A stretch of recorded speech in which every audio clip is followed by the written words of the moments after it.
আমাদের মধ্যবিত্ত পরিবারের মানুষদের শখের দাম অনেক কম, আর মেলা মানেই শখ। তবে আমাদের বাড়িতে ছোট্ট একটা যে মানুষ আছে, তার জন্য তো মেলায় যেতেই হবে।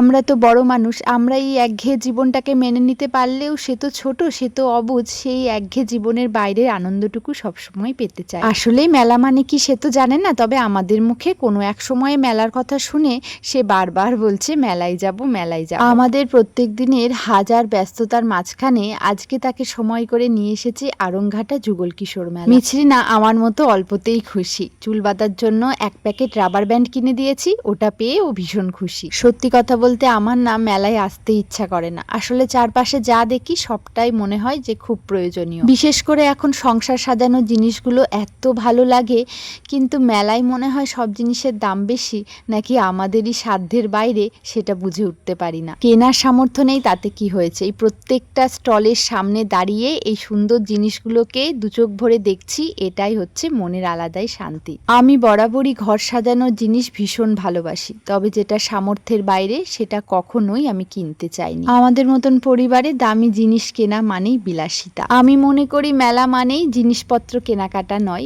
মেলা মানে চোখের সামনে একসাথে অনেক জিনিসের কালেকশন দেখা, যা অনেকটা আমাদের চোখের শান্তি আর মনেও আনন্দ দেয়। আমার মেয়ে মিছরি আইসক্রিম খেতে এত ভালোবাসে, ও আইসক্রিম পেয়ে দেখতেই পাচ্ছেন আনন্দে নাচছে।